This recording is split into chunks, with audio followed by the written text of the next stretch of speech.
Is that globalization and the fourth industrial technology have brought to humanity entail doing business anywhere in the world as long as you have the purpose and the means. It is our expertise as MB Chabangu Incorporated to advise clients immigrating to South Africa on various permits and on opportunities for travelers who intend to sojourn in South Africa for a longer period of time. Ayé náà ti kéré ju èyí tí a rò lọ nítorí náà ìmọ̀ wa ní ìsìlọ̀ àti òfin àgbáyé ṣe wá ní ọ́fíìsì àkókò lórí àwọn ìṣòwò ilé àti ìgbaniláyé láti gba ìwé ìrìnnà fún iṣẹ́ okòwò. Ho MB Chabangu Incorporated re ba eletsi dinotari le basebedisi le di ofisi tsa rona kwa Pretoria, Johannesburg le Bloemfontein. MB Chabangu Incorporated e humanega ga bonolo go bareki ba rena. Go humana tlhagiso leseding ka botlalo re kgopela le re leletše mogala go 012 341 4187 goba le re ngwalele lengwalo tsebile go admin@chabangu.co.za. MB Chabangu Incorporated mo mathata a humanago tharollo.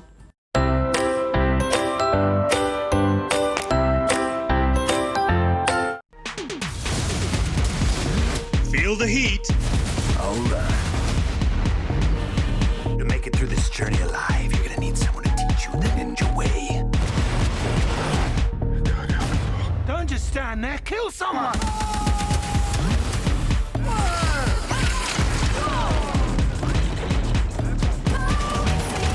Feel the excitement. Feel the heat with StarSat.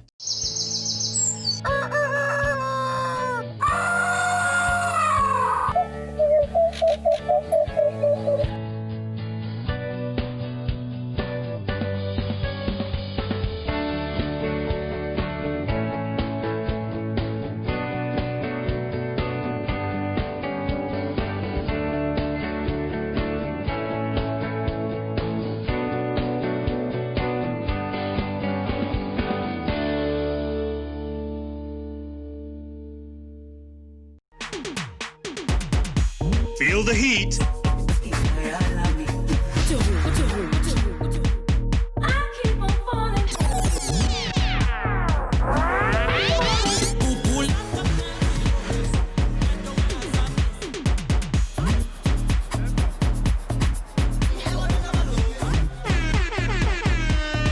Feel the excitement.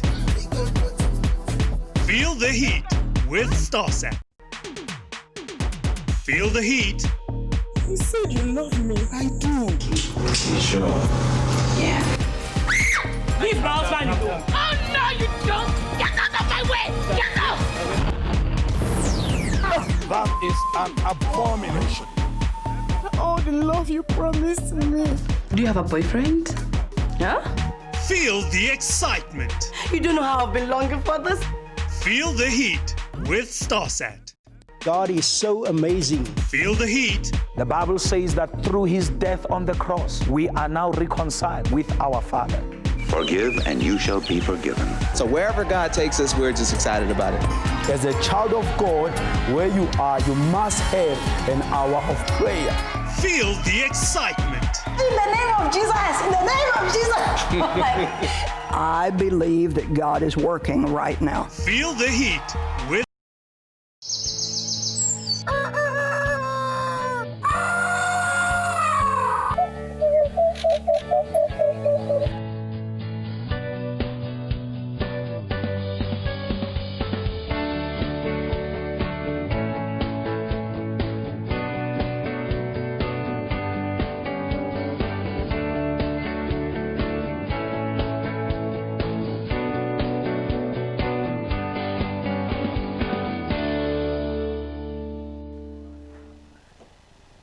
Welcome back again. If you have just joined us, we welcome you with the Radio and Pan-African Morning on Channel 500 on StarSat. As we continue with our news bulletin, we must remind you that in just about 20 minutes, we will connect to Andile Mngxitama via Zoom. We're going to be speaking to him with regards to the appearance of former President Jacob Zuma that he's been requested, or rather not requested, but summoned to appear before Zondo Commission in a short while. This is sometime in November, as it is is anticipated. As we move on with our stories, if you have just joined us, we welcome you, of course. We have run already on the past 2 hours of the show, and now we are only left with just an hour, and we're going to make sure that it is worthwhile. So now, as you continue to listen to this morning bulletin, AngloGold Ashanti expects to fully exit its SA gold mine by the end of September, and coupled with a handful of its other global mines returning to steady state production. It has reintroduced its full-year guidelines, or rather guidance,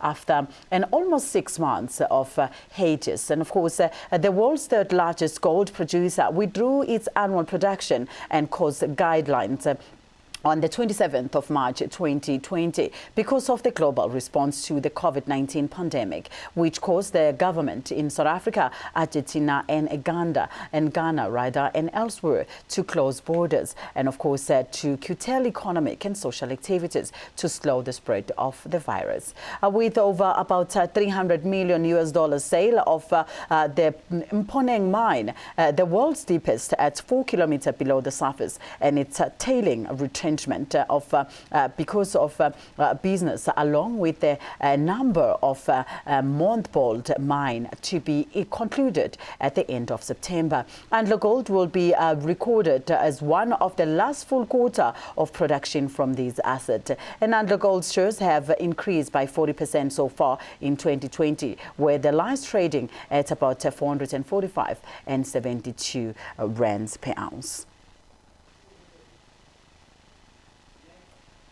Now, the National Committee for Salvation of People, Colonel Assimi Goita, issued a national announcement pronouncing Bandowo, as previously the Minister of Defense, as the Malian president appointed by the committee set by junta in power since the ousting of Ibrahim Boubacar Keita back in March the 18th, 2020. The new interim president is expected to serve as the head of the state for several months before a return of a civilian to power. Colonel has been designated transitional vice president, with the ceremony to swear in both officials scheduled for Friday, September the 25th. This comes after a light of weeks of long tensions in Mali over the civilian or military nature of the transition, and of course the pressure from the community of the West African states for the swift civilian transition. Now let's have a look at the next. The new president of the transition, Bandao, is a 70-year-old retired colonel. Few in Mali have heard of him. This footage was shot in 2014. He was then briefly Mali's defense minister. The head of the junta, Assimi Goita, said a council made up of soldiers, opposition leaders and members of civil society made the decision. Le collège a désigné des personnalités ci-après en qualité de président et vice-président de la transition pour assurer la mise en œuvre de la feuille de route de la transition. Président de la transition au Mali, M. Bandao. Vice-président de la transition, Colonel Assimi Goita. Goita becomes vice president, something many analysts had expected. The swearing-in ceremony will take place on Friday. The new president will designate a prime minister. Regional bloc ECOWAS said it would lift economic sanctions if civilians were named as president and prime minister. ECOWAS had accepted the idea of a vice president who came from the army, and the fact that the transition could last up to 18 months. Malian President Ibrahim Boubacar Keita was toppled on the 18th of August after months of massive demonstrations calling for his resignation. The Minister of Health, Dr. Chitalu Chilufwa in Zambia, announced that the country has seen a significant decrease in positive cases of the deadly COVID-19 virus. This comes as the country recorded a low of 61 new cases from 1,521 tests done from Sunday last week. The minister also announced that they have taken initiative to do the update twice a week, with statistics being released on a daily basis. Meanwhile, the Director of Clinical Services, Professor Lloyd Mulenga, said that the schools should ensure that they have safe places where children and learners can go and take a breath after having their mask on for a very long while. Yeah, of course, everybody needs a break from that. It's a very, difficult incident where you also have to always keep your mask on. So it is quite very important that we do that. So now moving on with our stories, of course, scientists Professor Chris Whitty and Sir Patrick Vallas say that the groundwork for a possible second lockdown in the United Kingdom is very possible, stating that the country is heading towards the wrong direction in dealing with the pandemic. They further warned that without further measures, the United Kingdom will see 50,000 cases a day by mid-October. A COBRA meeting will be convened by Boris Johnson at the first meeting since the mid-May tomorrow. And of course, that there will be Boris then, therefore, that will before Boris, of course, give a statement to the Commons where he is expected to set out new restrictions while rolling the pinch for the Prime Minister. The two chiefs highlighted possible exponential rise of coronavirus cases in Britain, whereby Spain and France is seen to be following the suit. And of course, the facilities are starting and their fatalities are starting to rise again. The COVID-19 pandemic is now doubling roughly every 7 days in the United Kingdom. This might lead to 50,000 cases per day in the middle of October and about 200 deaths per day by November. These are the estimates. Of course, not so good estimates in there for United Kingdom. I'm Patrick Vallance, the Government Chief Scientific Advisor, and I'm here with Chris Whitty, the Chief Medical Officer, and we wanted to give you an update on where we see the epidemic at the moment, some of the knowns and some of the uncertainties. Let me just start by reminding you that this disease spreads by droplets, by surface contact, and by aerosols, hence the hands, face, space, but also to remind you that the way that we reduce the spread is by limiting our number of contacts, by reducing contacts in environments where spread is more likely. Those are crowded environments, indoor environments, poor ventilation, and making sure that we reduce the probability of coming into contact with anyone who is infectious, and that's the importance of self-isolation, keeping out of circulation if you have or may have the virus. Which is that as the disease spreads, as it spreads across age groups, we expect to see increase in hospitalizations, and unfortunately, those increase in hospitalizations will lead to an increase in deaths. The virus has genetically moved a bit, but it has not changed in terms of its propensity and its ability to cause disease and to cause death, even though, of course, most of the disease deaths occur in the older population. But what we've seen is a progression where, after the remarkable efforts which got the rates right down across the country, firstly we saw very small outbreaks, might be associated with the workplace or another environment. Then we've seen more localized outbreaks which have got larger over time, particularly in the cities. And now what we're seeing is a rate of increase across the great majority of the country. It's going at different rates, but it is now increasing.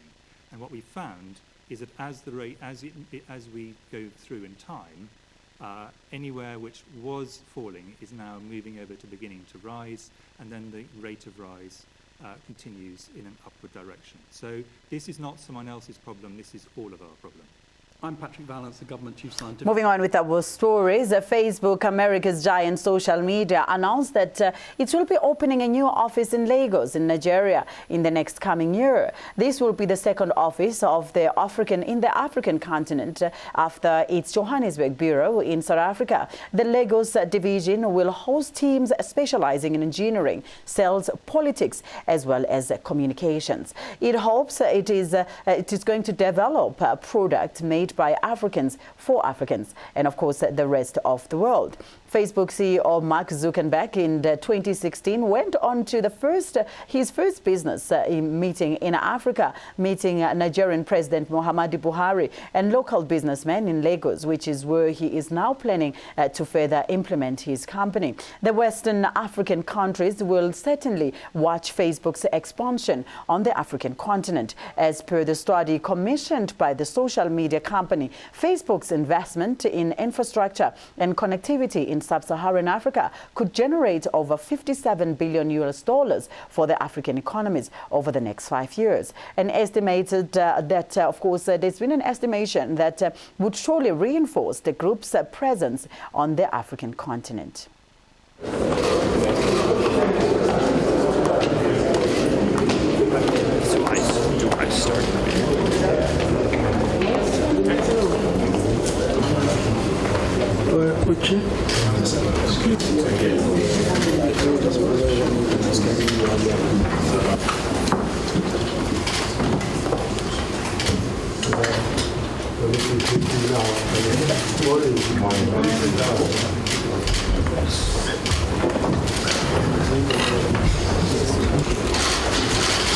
It's an honor to President, ministers, senior government officials.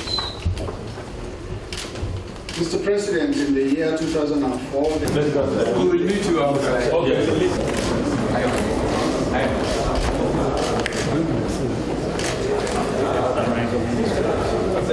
Can we come back?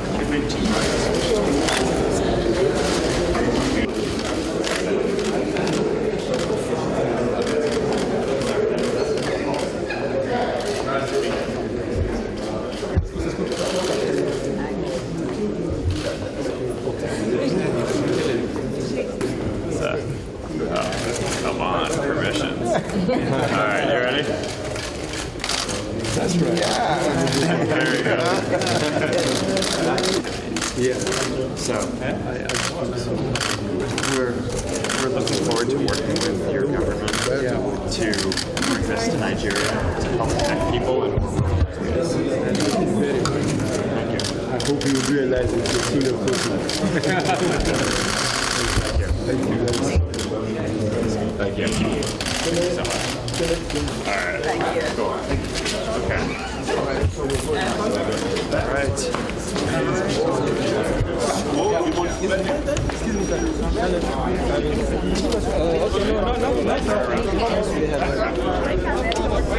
Tony, I hope you got something. The United States civil rights activist Al Sharpton has called on Africans both in diaspora and in the continent to continue with their struggle against the oppressive rule. Sharpton was speaking in the recorded message that forms part of the commemoration of the life of the times of a Black consciousness leader, Steve Biko. Biko was killed while in custody on the apartheid state back on September 12, 1970. Sharpton says that Biko broke the pattern in 1970s where Black people questioned their self-worth and replaced what was with a sense of confidence and inner value. He says that this took the form of a Black Power movement in the United States. Sharpton says that it's critical for the Africans to free their minds from the oppression. And Sharpton also raised concerns that political emancipation on the continent hasn't translated into economic freedom. Sharpton says that South Africa must continue along the path of the economic empowerment on the Black majority as the key to true emancipation. Sharpton pleaded with the Black people across the world to be proud and celebrate their Blackness like the late Biko. Sharpton says that Black people should not allow themselves to be treated as objects to ridicule Sharpton, and also, of course, Sharpton was delivering the 20th annual Steve Biko memorial services. Of course, the lecture that was titled Black Lives Matter. Sharpton says that Biko became dangerous to the apartheid because of he embodied the growing consciousness of Black people about their worth, their dignity, and their rights. Steve Biko was a real hero to us in the United States.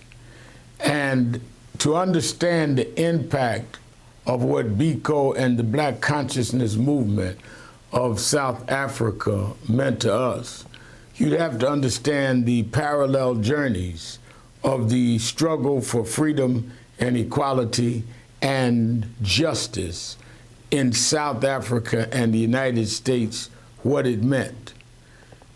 Those of us that are in the United States, we are in a precarious position, as those in South Africa are in a position of real movement toward real change in an economic as well as political way.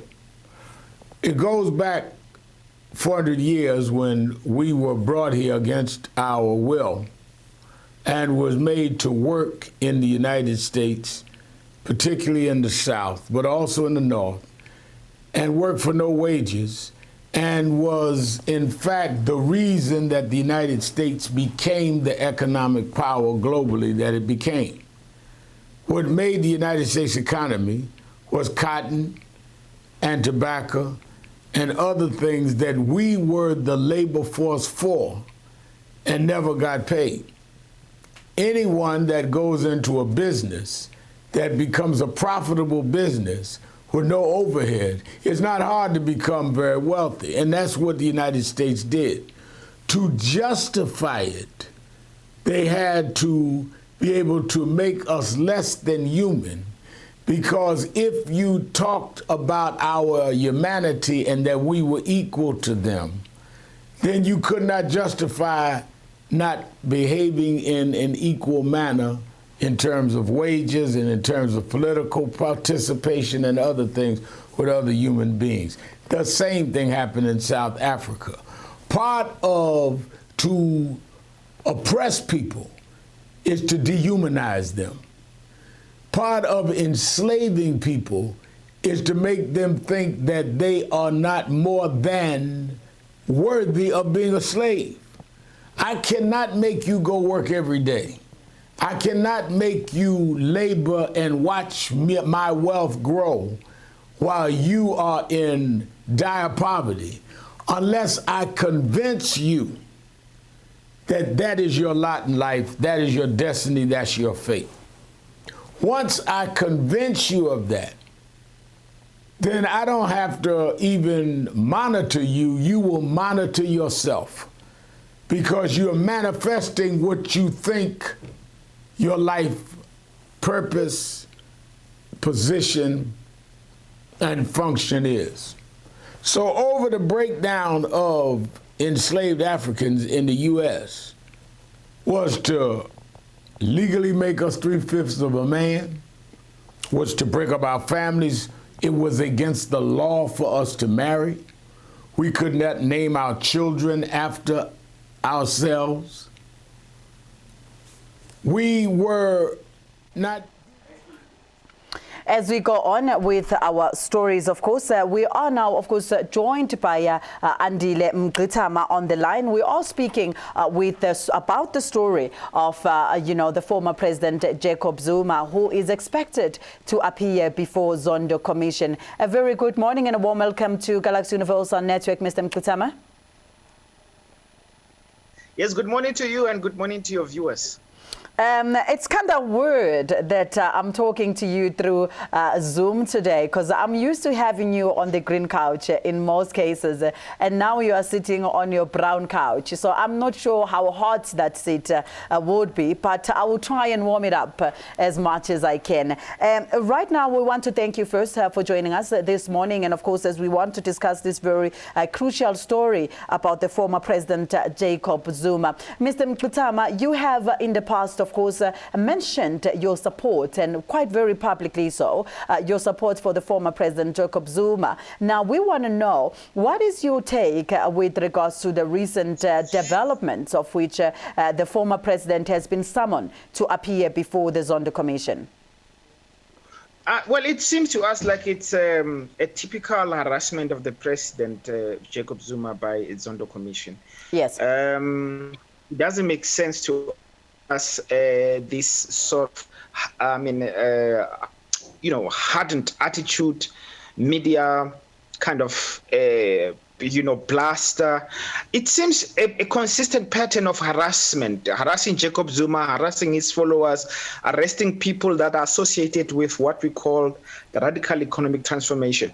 This harassment, basic, they're flexing their muscle, they're trying to make sure that everybody's intimidated, and if possible, to impose this neoliberal project without hindrance, and Zuma is seen as a problem. So we are not surprised at all. This commission is set up for Zuma. It's set up for Zuma, nothing more.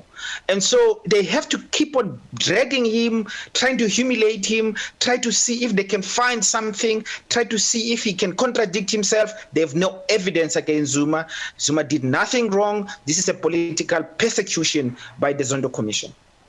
Now, of course, there's been other people, though, that have appeared before the Zondo Commission. And, of course, so far we haven't seen anybody being arrested. But we have seen that a lot of other people, they are somehow being found to have committed different types of crimes, especially when it comes to corruption. Now, we understand that the former President Zuma is also preparing for another case that he is supposed to be attending to in December. Do you think that it's even practical for former President Jacob Zuma to appear before Zondo Commission?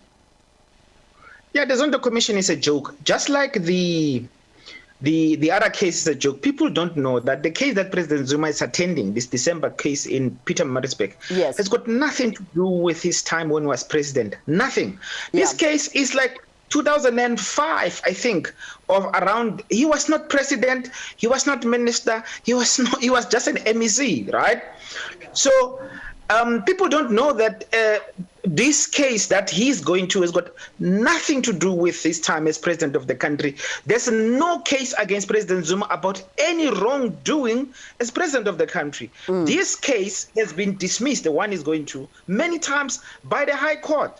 But after Ramaphosa took over buying the ANC conference in Nazareth, he reinstated basically the same charges which have been dismissed. People like Julius Malema, people like Blade Nzimande, people like Vavi, people forget that for the same charges, Julius Malema said he was ready to kill. That's what, these are the same charges which had been dismissed are political persecution. They've been brought back. Just like Zondo. Zondo has to keep on harassing Zuma so that to create the impression that Zuma is a bad man, he's corrupt, when there's no evidence whatsoever. If people have valid evidence, they should have simply pressed charges and Zuma should go to court. None like that, nothing like that is happening. We've seen when Zuma was before Zondo before, they all get frustrated because they can't get anything out of him. It's a shame. It's a shameful exercise. This Zondo Commission is in simply persecution of the opponents of Ramaphosa, the opponents of Stellenbosch. I mean, why have Marcus Jooste, the biggest criminal in the sense of corruption in South Africa, the biggest, he cost us more than 20 billion rand just in the government department, 200 billion rand worth of corruption. That man, because he's white, is not being called before the Zondo Commission. Well, while we are still on that, I mean, he was called, though. Euste was called before Zondo Commission. He just declined to appear. He mentioned that he was not around. He was in Cape Town. He was busy. So he decided not to appear. Now, while we are on this issue, can we maybe follow up to check that you said to us that, this is a politically motivated move. You are saying that Zondo Commission doesn't work, is a waste of time, is a waste of money. Who do you think might be behind this state capture commission? And of course, are you saying that, as you said, that it was created for President Jacob Zuma? So you're saying that this was created as a target to President Jacob Zuma. Who might be behind this, in your understanding? But it's very obvious to us. This is part of the Stellenbosch mafia. Remember, President Ramaphosa was given R1 billion to buy the ANC conference. This is not speculation. This is what the public protector has findings have shown. This is why President Ramaphosa is hiding the donors that gave him that money to buy the ANC conference. Yes. Now, those people who bought the conference, remember, They were fighting President Zuma's candidates, if you like, Dr. Nkosazana Zuma, who represents radical economic transformation. Now, the problem is that President Zuma remains very popular even after he's out of office. So they have to silence him, silence and intimidate his followers, make sure nobody talks about radical economic transformation. That is why Andile Lungisa is in jail today, because he's seen as a supporter of President Zuma. There is serious abuse of the criminal justice system, abuse of the judiciary, abuse of the NPA, abuse of basically the state to silence those who want change. What is this change? We want the economy to return to the hands of black people. And this is the real underlying problem. And the Zondo Commission is there to be a bulldog for Stellenbosch, basically. Yes, yes. Now, maybe when we look a little bit back with the issues of, you know, what former President Zuma is being accused of, we understand that, of course, there's been a whole lot of discrepancies with regards to the Guptas in the country and stuff.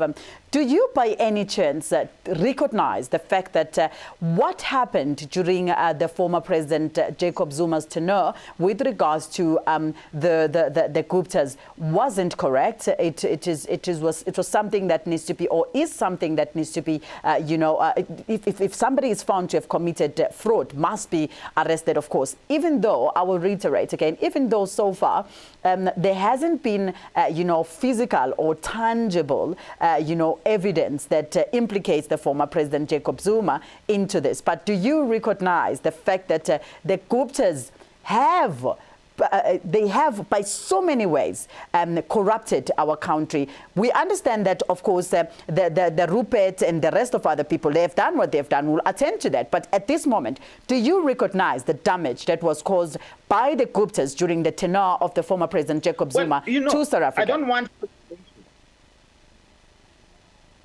Let's not speculate. Let's not play political games. The Guptas were said to be corrupt. The first thing the banks of South Africa did, which are owned by white monopoly capital, the same banks which are allowing the R1 billion to be hidden, the same banks simply shut down the accounts of the Guptas with no court order, with no court process. Now what we're saying is, deal with all corruption, Guptas to the Ruperts. We're not saying save anyone.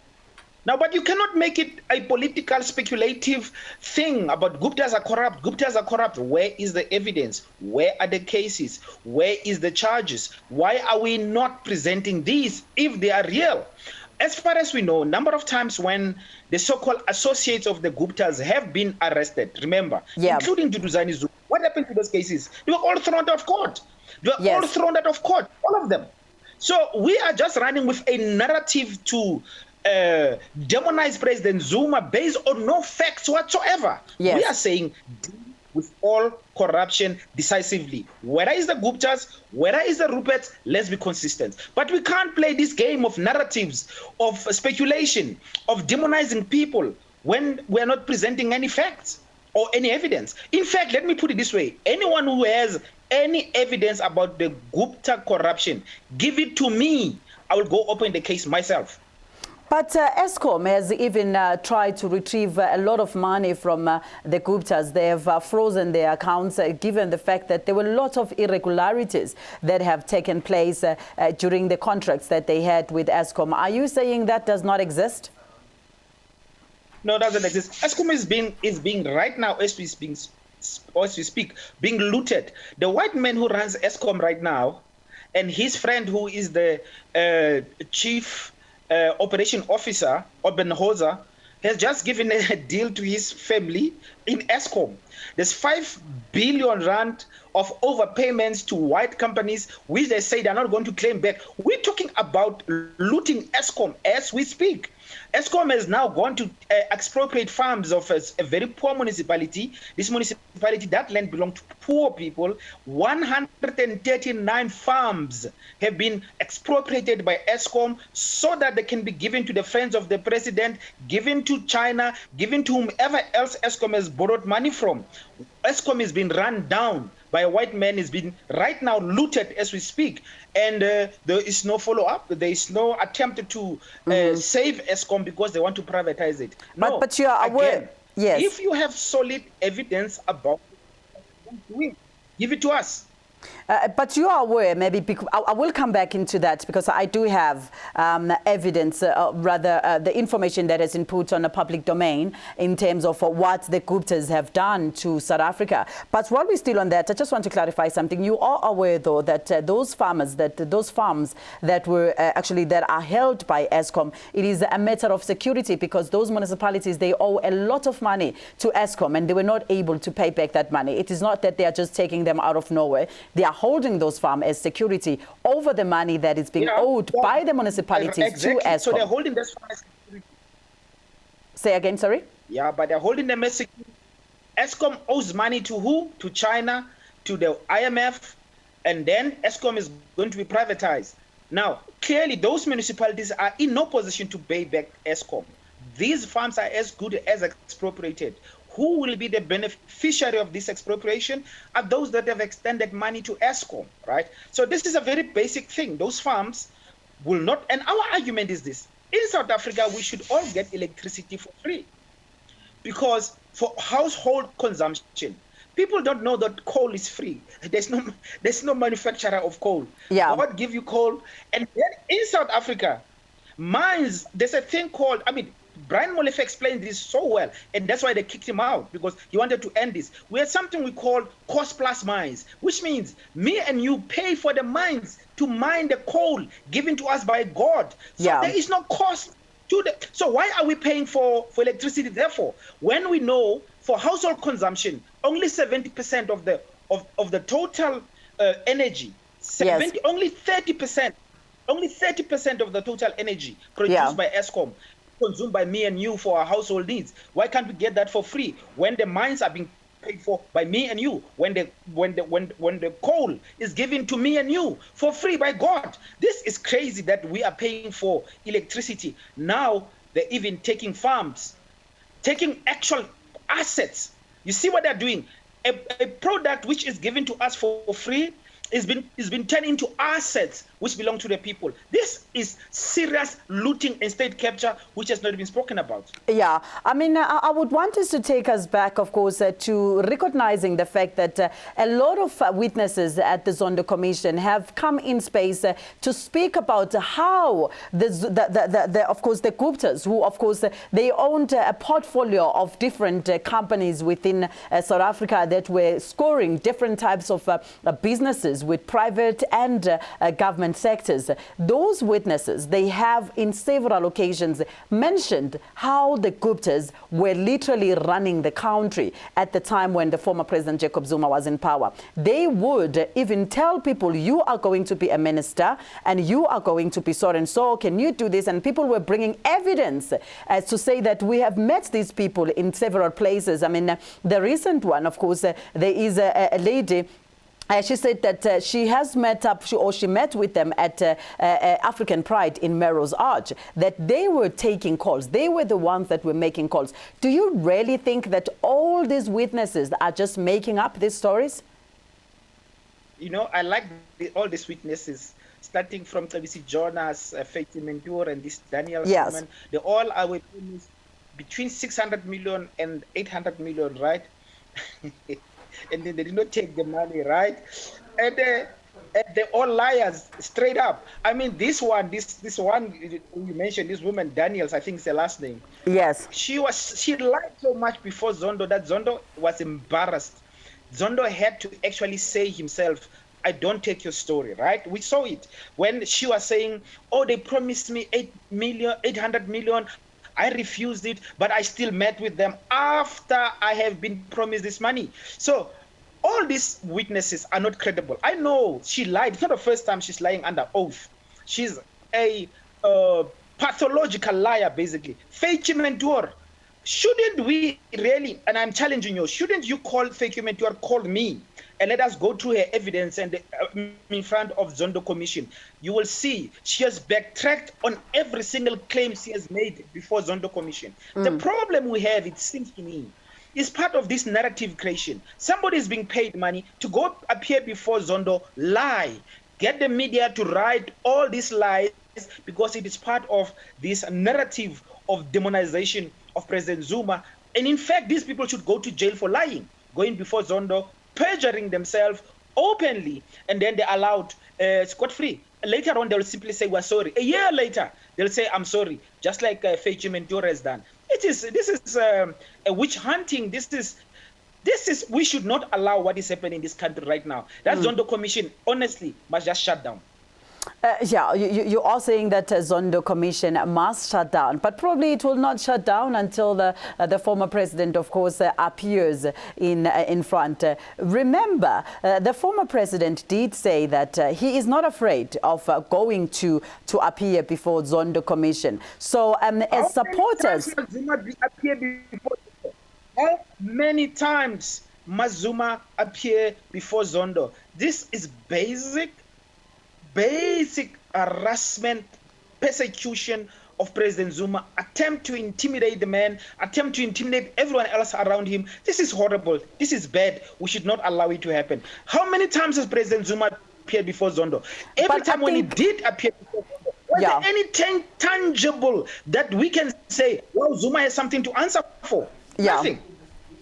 I could probably answer that question as to how many times must he appear. So I'm saying that he will appear as much as is required by Judge Zondo, because, of course, at this stage, Judge Zondo is a presiding officer in that space. So he is the one having to call the shots, right? He is the one who's going to say, you need to appear. So for as much as they need him, he will have to appear. Do we agree to that? Well, they want to harass Zuma. This is harassment.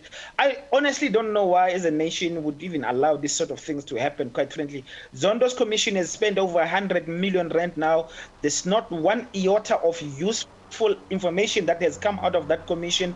This is just a political machine to produce a political discourse to try to demonize Zuma. And hopefully, they hope somehow Zuma will contradict himself, or somehow they'll find something. There's no evidence against them. This is basic humiliation. I don't think, in fact, Zuma, if I could, I would say Zuma must not go up here before this nonsense. Yeah. Do you think there's anything wrong that happened during the former President Jacob Zuma's tenure, especially with regards to the Guptas? You think everything was all good?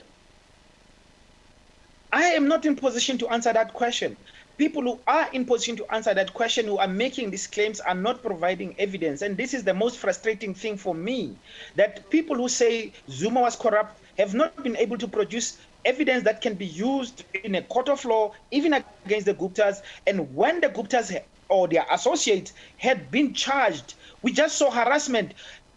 You know, remember how they treated Duduzane Zuma, putting leg irons on him, treating him like a criminal when there was no case. There were 2 attempts. One of the accident, a case that was dismissed long time. When they came into power, these new Tumamina people, they want to harass Duduzane. The court threw that thing out. They said the other matter was corruption with the Guptas. The matter was thrown out of court. I mean, this is just basic harassment. Let us have facts. Let us have information and evidence. Let us be consistent, and let us not use the state to address our political opponents, which is exactly what is happening right now. I say there's evidence that President Ramaphosa is corrupt, evidence which has been confirmed by the public protector, evidence that the President Ramaphosa is hiding by using the courts to help him hide this corruption. Why is he not appearing before Zondo Commission? Because this is also typical capture case. Mr. Mkutama, Ramaphosa was given money by people who are now doing business with government. Isn't that serious corruption? Shouldn't that be the what we should be worried about? And putting this 500 billion rand has been lost in 3 months in South Africa, benefiting the benefactors of the president of the country as we speak. And this is not the issue. We are chasing a man, Zuma, where there's not a single evidence that shows that he has done anything dramatically wrong or wrong at all. Why is that? It is because Zuma stands for radical. Really, I'm not sure as to where are we referring to if we say that there is nothing that has happened under the leadership of President Jacob Zuma, because we all know these are not just orchestrated so-called facts of the matters. We all know how much money the Guptas looted out of South Africa. As I said, I do not dispute the fact that the Ruperts and the Oppenheimers, they are still looting the country. I totally agree to that, and I say that this should be stopped. How much? I mean, how much? They said, they said Zuma was bought. Front page, Sunday Times. Zuma bought himself a house in Dubai, right? You remember that? Yes. That was a lie, right? Yes, we know that was a lie. A random picture taken by a newspaper, credible newspaper, putting up in its front page saying Zuma's got a house in Dubai when Zuma doesn't have any property whatsoever in Dubai. Yes. We must not allow lies which are being repeated to be converted into what seems like credible truth. It's basic, very basic. What is the evidence of Zuma's corruption? Give it to us. We'll open cases against him. We'll open cases against the Guptas. We have solid evidence against Ramaphosa of state capture. This is the basic problem. Ramaphosa is given R1 billion to buy the ANC conference to become president of the country. Yeah. These same people who gave him that money are now benefiting in the government tender system. So how is that not state capture? How is not this the main corruption all of us should be worried about? Instead of looking for evidence which does not exist, only because Zuma has said black people must unite to get the land back. Yeah, okay. I want us to just, take it down just a little bit, because I'm still trying to figure out something from you as to, during the time where President Jacob Zuma was a president of the Republic of South Africa, the Guptas were in the country owning a variety of companies, from your coal to your media. They were owning all these companies, and these companies were scoring a large number of contracts from the government and private sector. My question once again is, do you believe that President Jacob Zuma had anything or whatsoever to do with making sure that the Guptas were given those contracts? That's one. And then two, do you believe that the Guptas did loot South Africa? Well, that's very interesting, Firstly, I don't believe that Zuma could give the Guptas anything. But Zuma has not denied friendship with the Guptas. Incidentally, the same Guptas were praised and loved and were friends of the former President Mbeki. The same Guptas were loved and praised by former President Mandela. Yes. So it is actually to us also a little bit strange that with Zuma, the same people who were praised and loved publicly by President Mbeki are now demonized. You see, the Guptas made one big mistake, and their mistake was to take on white capital, white monopoly capital. And this is the Eskom matter. I hope one day we can just sit down and talk about Eskom, the Guptas, and Glencore, just to give the people a nice picture of what happened there. The Guptas frightened Glencore. Glencore is number 3, top 5 in the world in the energy sector. But the Guptas managed to outmaneuver Glencore and bought their shares in Eskom, their supply shares of coal. It did not amount to more than 5% of a share. I mean, the share of the suppliers of coal. Yes. Not 5%. We don't talk about the 95%. Who are these companies up to today that gives Eskom this coal? The problem is Guptas frightened white capital when they outmaneuver Glencore like that. And that is where their downfall came from. That's why their accounts were shut down, because white monopoly capital realized that these guys are serious. They want to get into the economy. In South Africa, no one gets into the economy without the say-so of white monopoly capital. Okay. And two families. Yes. Rupert and the Oppenheimer. Okay, there are two incidents here that happened under two same president of the same state. The 500 billion that has been looted, and more, of course, over COVID-19 financing. And then on the other side, a lot of money as well. I think that was more than 10 billion rands that is believed to have looted by the Guptas in South Africa during the tenure of President Jacob Zuma. Now, you are saying that President Ramaphosa must account to the 500 billion because all these monies disappeared under his watch. But on the other hand, former President Jacob Zuma should not account to the monies that have disappeared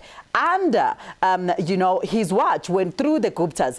How do we weigh these two to say that they are not related? How do you balance that? So if you are saying that former President Jacob Zuma should not account to what has happened during his time because he was not the one taking decision or making decisions with whatever corruption that might have happened, how so that the current president must account to the COVID-19 funding? No, but no one is saying President Zuma should not account. Certainly he must account. Certainly must.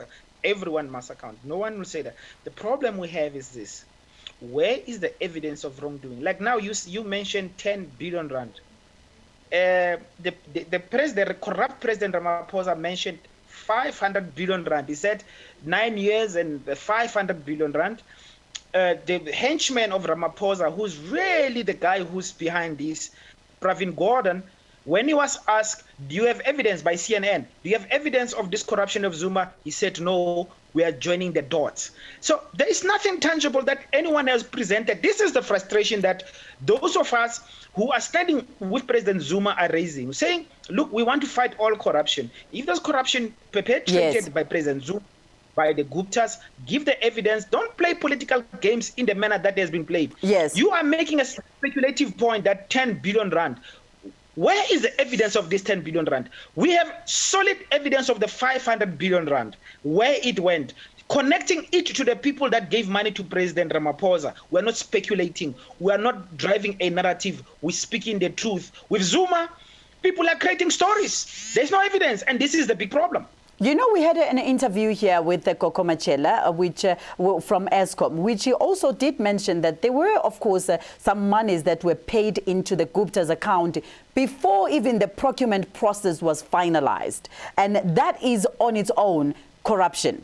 You cannot award somebody something that has not even been finalized. The deal has not yet been finalized, but part of the money has already been paid to the service provider. Is that not corruption?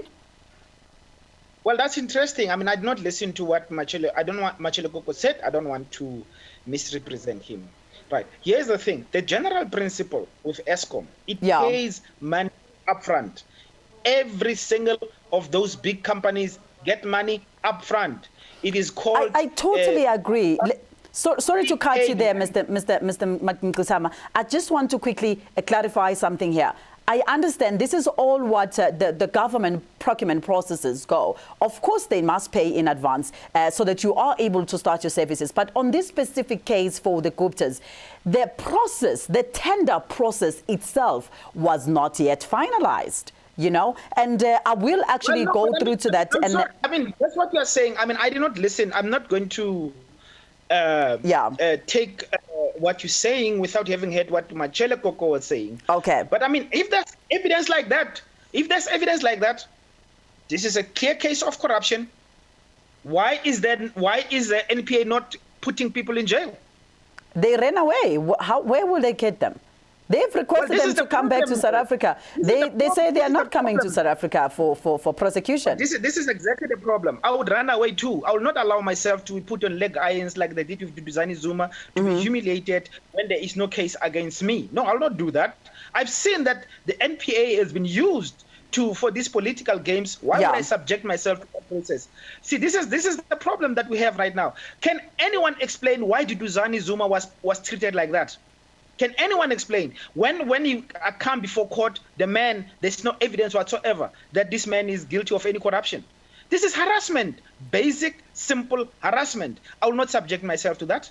No, well, when it comes to the former President Jacob Zuma's son, Duduzane, I would somehow, of course, understand when he feels that he was being harassed, because the manner in which he was arrested, of course, he was arrested as if like he was a high-risk type of criminal, where they put chains in his hands and his legs. And of course, the prosecuting authority did say that, unfortunately, the police or the agents that went to arrest him, it was not necessary. What they did to him was totally not necessary, because he's not a high risk. He was not armed, so there was no need for them to arrest him in a manner in which they arrested him.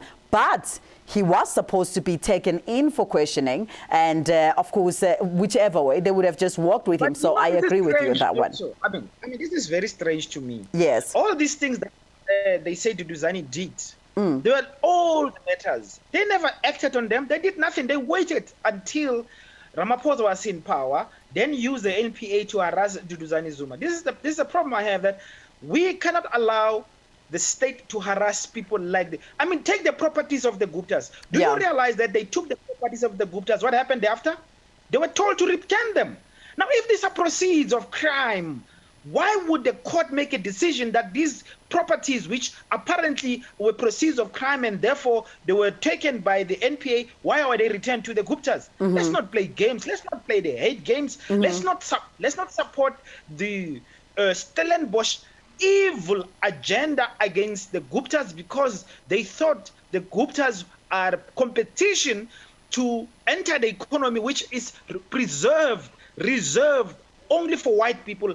Any black people who must enter that economy must enter on their knees, begging, and will be told what to take, what to play, what game to play. If you don't do that, you are a criminal. We're sitting with a government right now which is doing everything in its powers to make sure that this Stellenbosch agenda supersedes any of our interests. We are held hostage by the evil people who gave money to our president to make him a president to push their agenda. That's all what it is. And that is what the Zondo Commission is. And this is what our courts are playing as well. We as a people here, we are simply oppressed by a minority that has captured the state, and we are trying to demonize Zuma because that is their scarecrow. They've created two scarecrows. Zuma is bad, Guptas are bad. When the truth comes out about the corruption of this current government of Ramaphosa, we all must always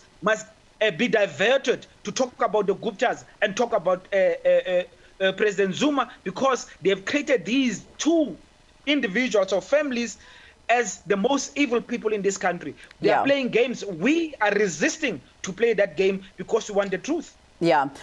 Now, as we are closing, Mr. Mkutama, I must reiterate that I'm understanding that in most of the RET groups that I have been reading some information from, is that there is a sense that they are saying that corruption is bad. It must be punishable, but we must start punishing white people. But if corruption is done by black people, we have to just maybe be lenient with it because there are other white people that have committed this. And I will take up your call on this one, of course, to make sure that I bring you on our green couch with either Vici Mentor and also maybe someone, a representative from Eskom, to come and maybe start by clarifying everything, because once we can start, we're saying fix your home first, fix yourself first before moving forward. So I would love to invite you and bring you at the studio to do that. But you've been great. We thank you so much for joining us this morning, Mr. Mkutama. We are going to catch up with you quite very soon. Thank you. Arrest all the criminals. More so, those white criminals. We're definitely going to love to have that conversation with you, Andile Mkutama. It's always a great pleasure. And as I said earlier on, that crime is crime. It doesn't matter what gender or what race or what color or what religion you're coming from. Crime is crime, and crime must be punishable by law, or is punishable by law in the Republic of South Africa. And now we have, of course, come to the end of our morning show, and we hope that you had a very beautiful and informative morning this Tuesday morning, the 21st or the 22nd of September 2020. And now we are, of course, would like to thank you, our viewers at home, and thank all our guests, of course, from Ngaba Yomzi, of course, to Mr. Tembe and to Mr. Mkutama, who contributed to today's show to make sure that the show is beautiful. And we would like to thank all our production team managers who have made this production quite very much of a success. Igama lami ke ngusisandi nomusa kwabe kuthiwa intombazane yaphansi kwamhlabi yalingana. Mfule ngophuza ngiphuzukelekele kanti inkomo zakithi ngashiya zidla phansi emahlathini asekubandeni. Kanti ke zona siphuze ebhudlini umfulo ohamba ngeSlomoshini kwesikwaziphi isigodi kula ngibuya khona ke. Ngaputhola amabomba ami ngabhekisa egoli kwantonga ziyaduma. Kwanyama kayipheli kuphela amazinyo endoda. Until next time, Africa, it's a goodbye from me.